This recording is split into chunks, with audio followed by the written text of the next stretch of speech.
welcome to 401 Sunset, where we're going to bring you to you, Windsor. We're your host. I'm Matthew Sibeli. And I'm Jacqueline Hennon. And this is 401 Sunset. So Matt, you want to tell me a little bit about that thick, coarse piece of hair above your top lip? Well, it's a mustache, Jacqueline, and I'm sporting it for Movember. I think that it's a great cause and to raise prostate cancer awareness, and I believe that everybody should, well, everybody who can grow a mustache should try and support it and do it. Yeah, I mean, if I could grow a mustache, I would definitely help support, but can't grow facial hair, so. Well, you could always try. It's not going to happen. First up, we have Tom Lucier of Fog Lounge from downtown Windsor, where we talk about how we got started and his philosophies behind it. Let's take a look, shall we? I think I was about 15 or 16, sports minded, and then I had a bit of an epiphany in terms of materialism and some other aspects you grow into or you learn about. And I went away. I went to Central America when I was 18 for like 2 weeks. Changed everything. I kind of learned that there's a lot of power in storytelling and who tells the story, and how the government can kind of keep things that they don't want you to know about out of the news. And so I came home wanting to do journalism instead of advertising. And so from that, you take journalism, then I started a magazine right out of college, and then I started doing Fog like right after this magazine because this place became available, and I was trying to cover arts and culture in this magazine. And it was just kind of a natural, instead of pretending to be a part of the culture community and just promoting it, it was like now I'm really hands-on and I can still do the promotion. So Fog came to be because I had this switch over from just goof around to, wow, it's really important that people be able to tell their story, and then going to journalism and then finding arts and culture, you know, promotion in general. But yeah, we've been here now. It'll be 10 years. When we first opened, we thought we were so popular. Frank and I thought, oh yeah, our friends are just gonna come. They didn't come. Like none of them. So we're like, where's we're cool, like what? No one cares because this place had a stigma. It had its own crowd. So they adopted us. We came here with an idea of being social, and they adopted us. And they came to us and said, can we do this? Can we have this party? Can we have a film showing? Can I book a band? And I just kept saying yes, because that was my role. Little did I know that would become like the role of the space. But yeah, it started because other people asked us.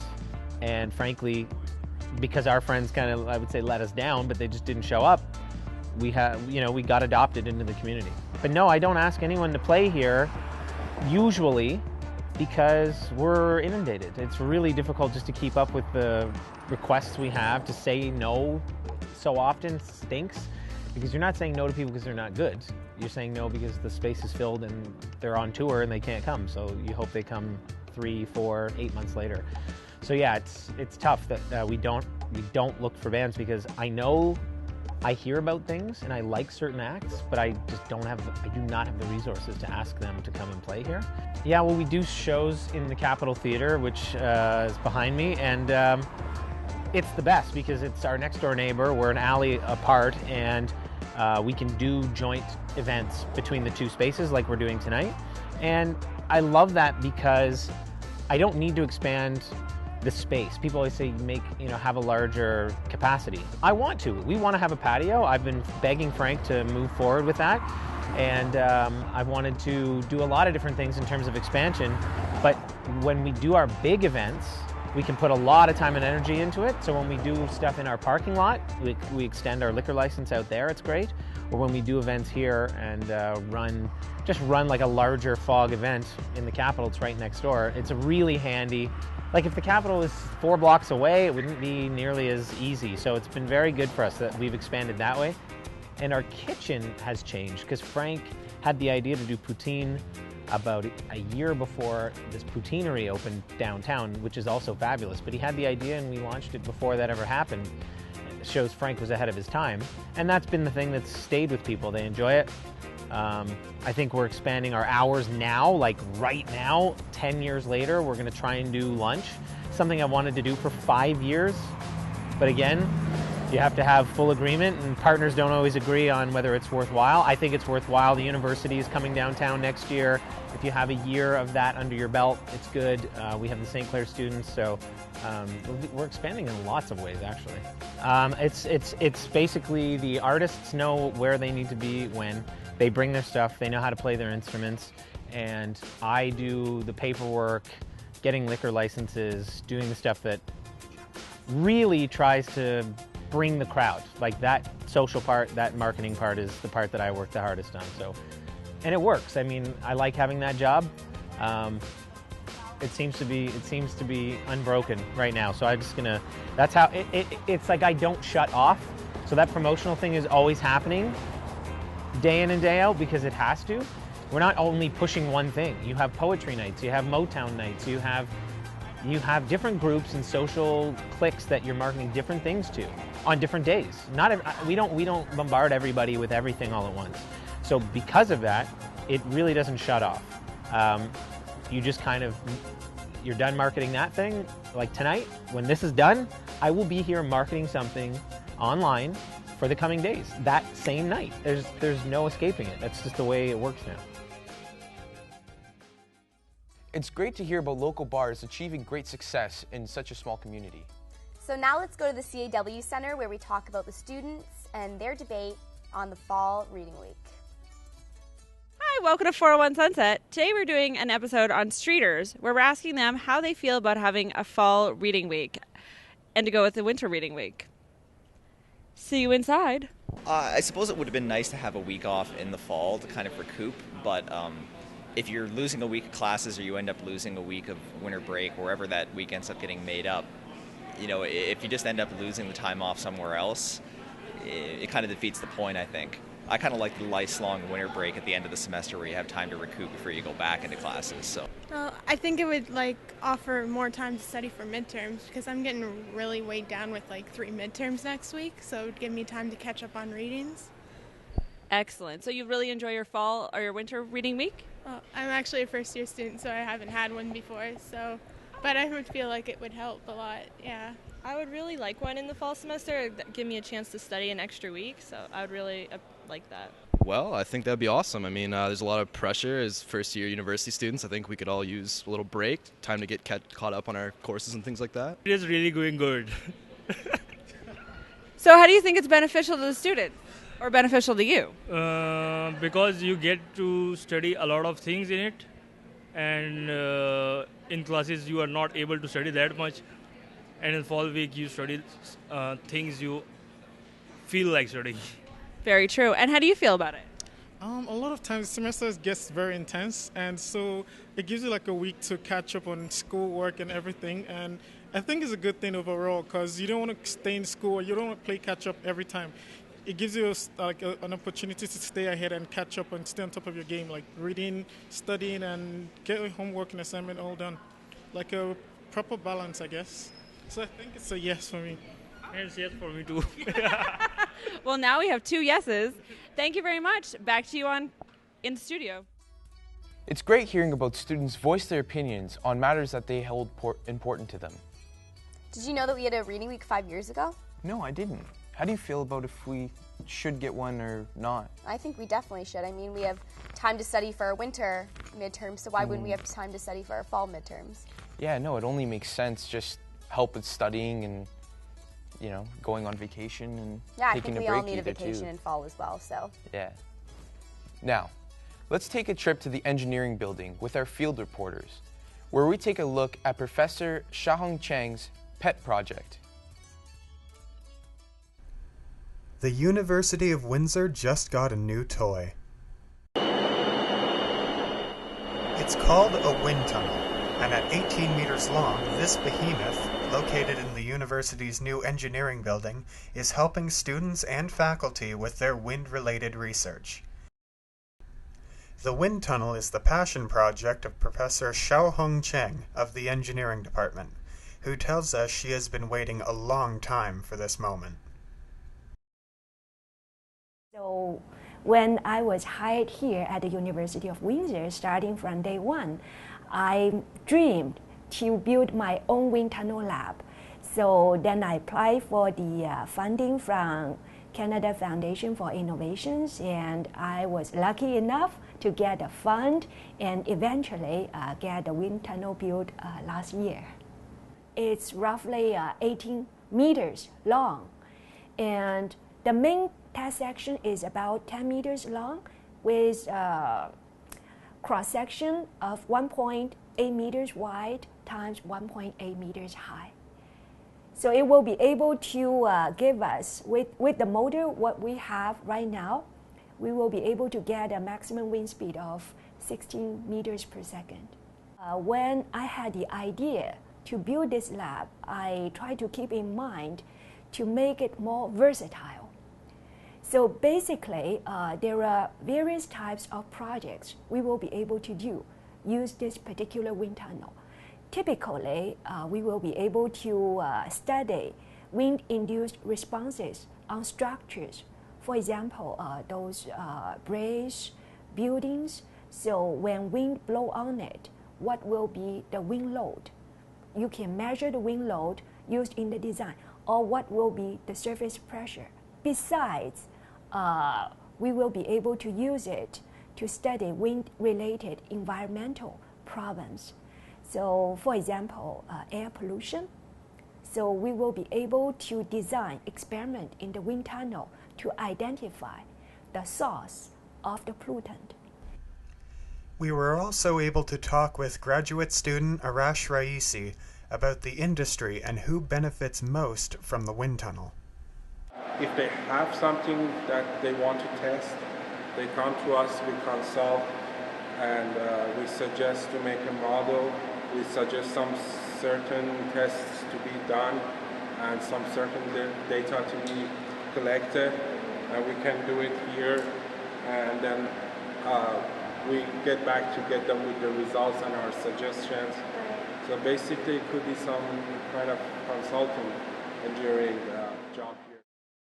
During the construction of that wind tunnel, we received a request from some local industry, and they're designing those sports type of bicycles.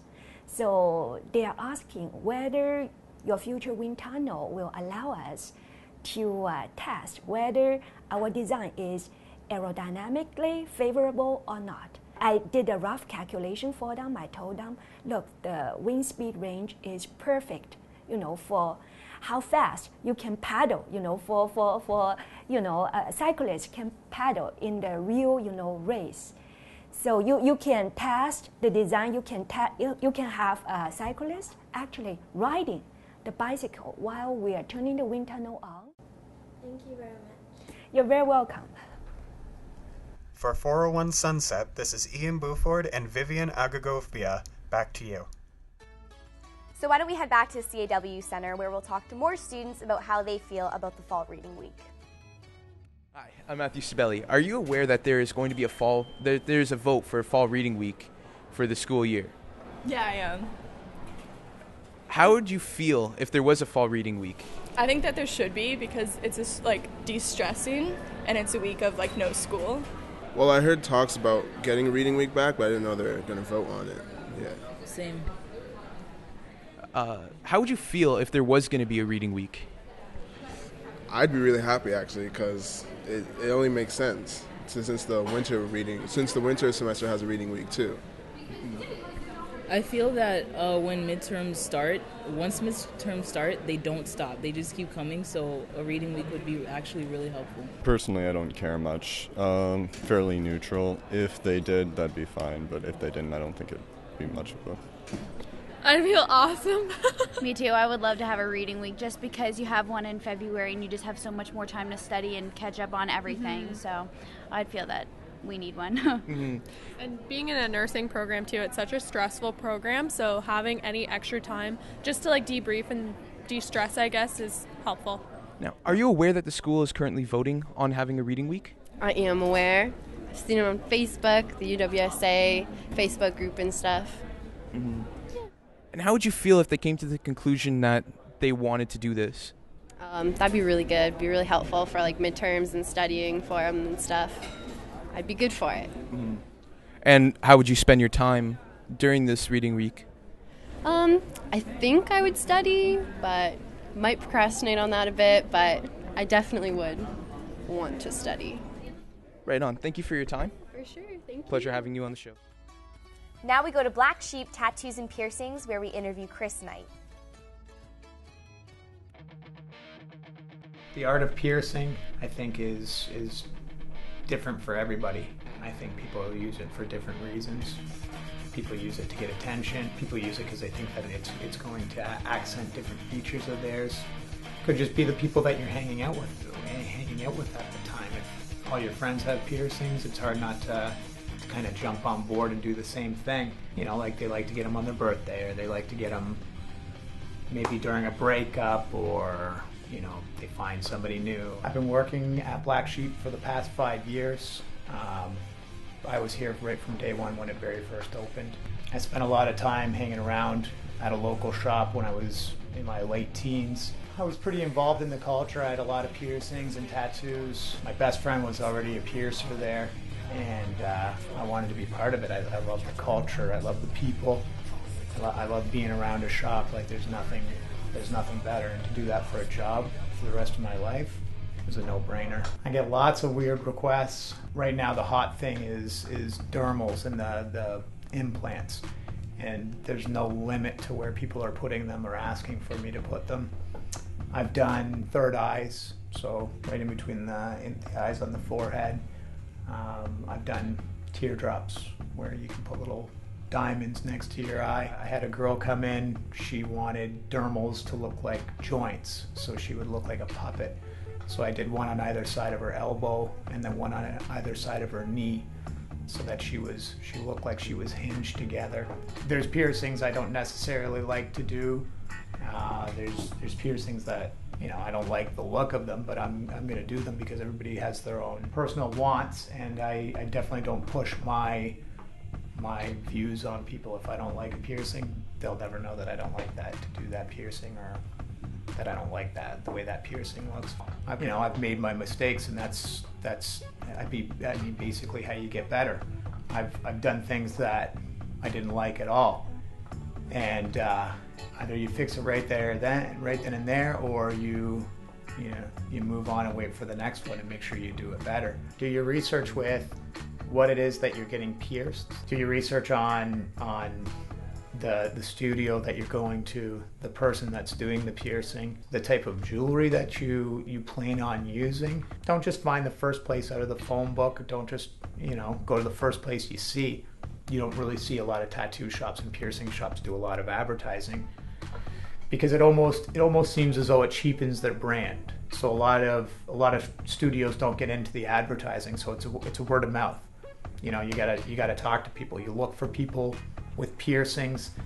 If you like the look of their piercings, ask them about their experience. Ask them who they go to, where they went. It never hurts to go in and talk to the guy or the girl that's doing it before you decide to do it.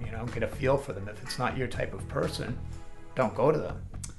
I definitely try to relate to and have conversations with my customers as much as possible.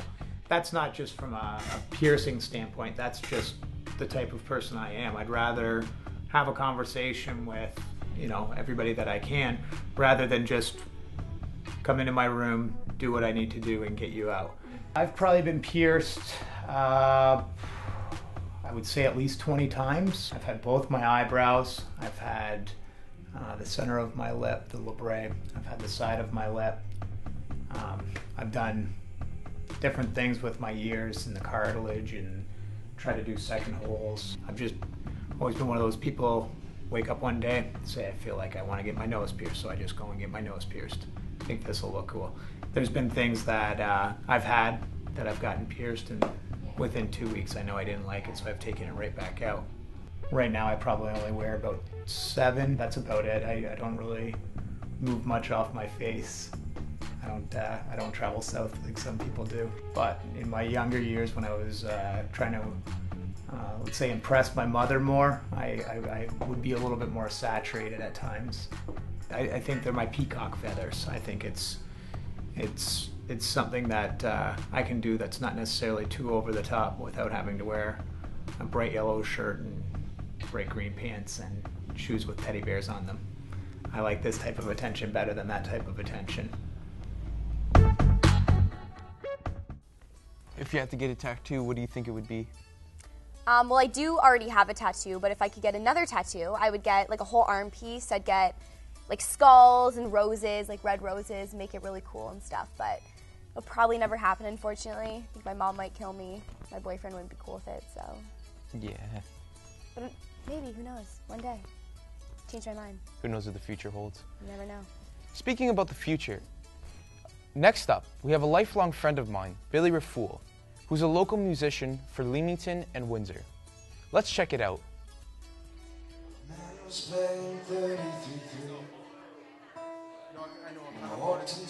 Hello, Billy. Glad to have you on the show. What motivated you to become a musician? Was it your father? Or? You know, it's really cool because he didn't push it on me at all. You know, it was kind of like, it was a great inspiration, but it was definitely my decision. You know, kind of, I wanted to follow in his footsteps in a sense, and just a natural love for it. What type of music do you listen to? You know, it's all over the place really, but I'd say first and foremost, you know, classic rock. So it's good. What's your favorite artist? The Beatles. Beatles? Number one, I'd say. I think you needed all of them. You know, I love all their solo work, but you needed all of them to do what they did. You know, even regular stuff. Good answer. Good answer. Have you ever taken lessons professionally or in school? I was in music at Cardinal Carter High School, Leamington, for 4 years. My teacher, Mr. Momany, will tell you that he tried very hard to get me to pick up a left-handed guitar all the time. You know, he always bugging me, but the way I play is very unorthodox, so it's always a challenge. So what is your method when you play guitar? Well, what, you know, anyone who plays or anyone who knows the instrument picks up is that I have the low E string on the bottom rather than the low E on the top, so you know, it was kind of something that I picked up and then ran with it.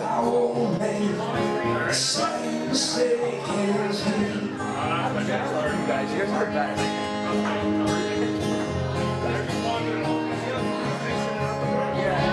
What are your fondest musical memories? Musical memories? I have one in particular for sure. Last May 2012, May 2012, I went to Canadian Music Week in Toronto, the Royal York Hotel, and by chance, my then friend, now he's my manager, Pavo, had me backstage at the Canadian Indie Music Awards for his performance, and happened to run into Paul Rogers back there, and that's definitely one of my heroes and one of my most fondest musical memories for sure. You know, getting to talk to him and even say hello was incredible. You know. How would you handle musical mistakes when you perform? I think every musician will tell you, you know, you're supposed to not make any, you know, faces or look down or mouth any words that you shouldn't, you know. But that's the hardest thing to do because, you know, you're your biggest critic, and if no one else notices it, that's awesome, but you know you're going to notice it, and it's hard to keep composure, but, you know, they tell you not to do anything. Stay still. Continue.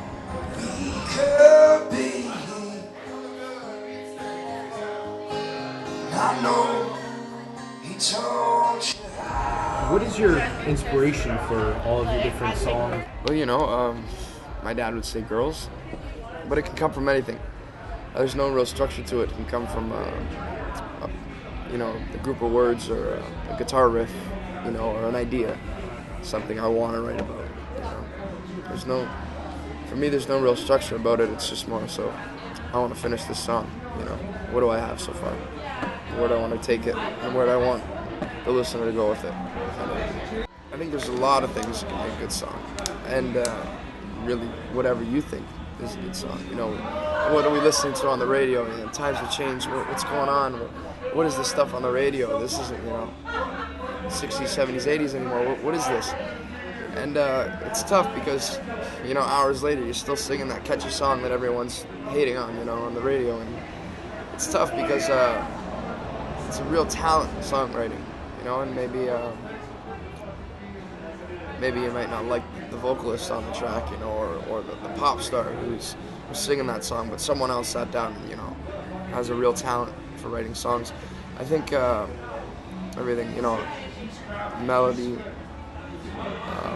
was, I think, the biggest thing. You know, people, you know, what's that song that goes like that, and then that's gonna hold on to you. And I think you can't kill a good song. You know, no matter who you have singing, if it's a good song, it's a good song. You know.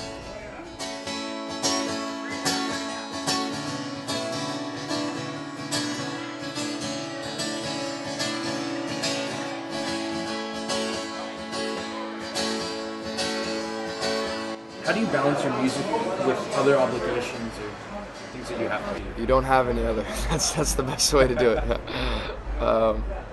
You know, as soon as I finished high school, I had the opportunity to go to school in Toronto and take some programs that I think overall would benefit me and my musical, you know, what I want to do with music. But instead, I wanted to focus 100% on, you know, honing my craft and constantly, you know, playing as much as possible in the bars, and at the same time making a living. You know, I've been blessed, and, you know, I'm really lucky to have my dad, who has showed me that you can make an honest living doing this, which is like the most. I think that builds the most confidence in me and what I want to do. I know you can do it. Well, I'm beginning my career, man. I don't think I'm in any position to tell people how to do it. You know, I just think. More importantly, not just the artist, you know, if you got something that you love and you want to do it, give it everything you got and never stop, you know, because if you can think it, you know, I truly believe you can do it, and if you really want it that bad, you'll get it. Please don't go away tonight. I feel like dancing to a song. Touches the sky. Well, I ain't romantic and I can't dance. But I'll hold your hand. I wanna be your man. I wanna be your man.